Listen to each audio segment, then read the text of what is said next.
ಈ ಜನ್ಮದಲ್ಲಿ ನೀನು ಒಂದು ತಾಯಿ ಆಗುವುದಿಲ್ವೇ? ನಿನ್ನಿಂದ ನಾನು ಅಪ್ಪ ಅಂತ ಕರೆಸಿಕೊಳ್ಳುವುದಿಲ್ಲ. ನಿನ್ನೊಟ್ಟಿಗೆ ಸಂಸಾರ ಮಾಡಲಿಕ್ಕೆ ಸಾಧ್ಯವೇ ಇಲ್ಲ.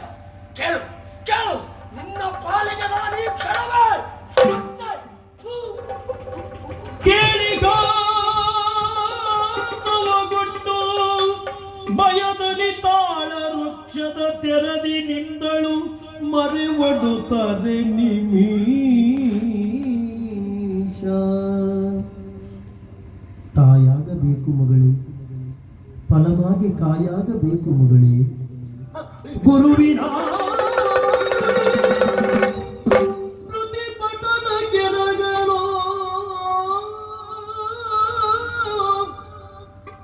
ಅವನಿಯಲಿ ಬಿದ್ದು ಬಾಳ ಭವಿತವ್ಯವ ನೆನೆದು ನೆನೆದು ಮರುಗಿದಳ ಸುದತಿ. ಬಾಳ ಸದನಕ್ಕೆ ಬೆಂಕಿ ಕಿಡಿಯಿಟ್ಟು ಕೆಡಿಸಿದೆ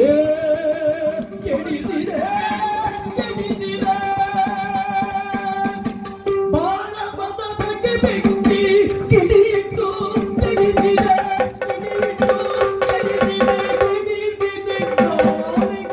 ಕಳಚಿದ ರಥವು ಗಾಲಿಗಳು ಕಳಚಿದ ರಥವು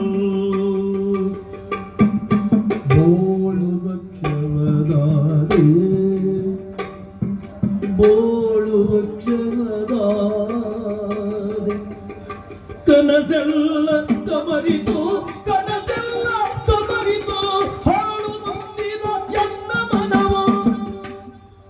ಹಾಳು ಮಂದಿರ ಎನ್ನ ಮನವು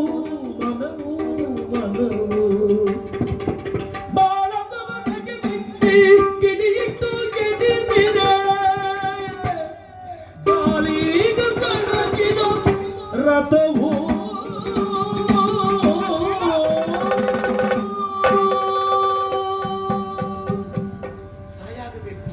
ತಾಯಾಗಬೇಕು ಮಗಳೇ.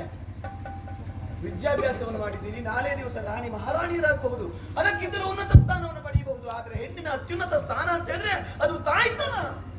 ಈ ಪ್ರಪಂಚದಲ್ಲಿ ತಾಯ್ತನ ಅಂತ ಹೇಳಿದ್ರು, ತಂದೆತನ ಅಂತ ಹೇಳಲಿಲ್ಲ. ಹಾಗಿದ್ರೆ ಆ ತಾಯ್ತನಕ್ಕಿರುವ ಬೆಲೆ ಎಂತದ್ದು? ಹೆಣ್ಣಾಗಿ ಹುಟ್ಟಿ ನಾನು ತಾಯಾಗದೆ ವ್ಯರ್ಥವಾಗಿ ಹೋಯ್ತು ನನ್ನ ಬದುಕು. ಏನ್ ಮಾಡಿಬಿಟ್ಟೆ ನಾನು, ಏನು ಮಾಡಿಕೊಂಡ್ಬಿಟ್ಟೆ ಬದುಕಿನಲ್ಲಿ ನಾನು. ಅದರದ್ದೇ ಹೋದ್ರೆ ಫಲಗಳಿದ ವೃಕ್ಷ ಅಂತ ಆದ್ರೆ ಅದರ ಸುತ್ತ ಯಾವ ಹಕ್ಕಿಗಳು ಹಾರುವುದೇ ಇಲ್ಲ.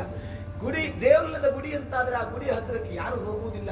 ಹಡೆಯದ ಹೆಣ್ಣು ಅಂತಾದ್ರೆ ಅವಳನ್ನು ಹೆಣ್ಣು ಅಂತಲೇ ಒಪ್ಪಿಕೊಳ್ಳುವುದಿಲ್ಲ. ಪ್ರಪಂಚವನ್ನು ಬಂಜೆ ಅಂತ ಕರೀತದೆ. ಇಲ್ಲ, ನನ್ನನ್ನು ನೋಡಿ ಎಲ್ಲ ನಗು ಆಗಿಲ್ಲ, ನನ್ನನ್ನು ಬಂಜೆ ಅಂತ ಕರೆದ್ರೆ ಥ್ಯಾಂಕ್ ಯು. ಒಂದಲ್ಲ ಎರಡಲ್ಲ 16 ಮಕ್ಕಳು ನಾನು ಹೆರಬೇಕು. ನನ್ನ ಸುತ್ತಮುತ್ತ ಎಲ್ಲ ಮಕ್ಕಳು ಅಮ್ಮ ಅಮ್ಮ ಅಂತ ನಾನು ಕರಿಬೇಕು. ಆ ಮಕ್ಕಳು ಹತ್ತಾವಾಗ ಅವರ ಬಾಯಿಗೆ ನಾನು ತುತ್ತ ನಿಲ್ಲಬೇಕು. ಅವ್ರು ಹತ್ತಾವಾಗ ಎತ್ತುಕೊಂಡು ಹೋಗಿ ತೊಟ್ಟಲಲ್ಲಿಟ್ಟು ಜೋ ಜೋ ಜೋ ಅತ್ತಿತ್ತ ನೋಡದಿರು, ಅತ್ತು ಹೊರಳಾಡದಿರು, ಮತ್ತೆ ಬರುವನು ತಂದೆ ಮಲಗು ಮಗು.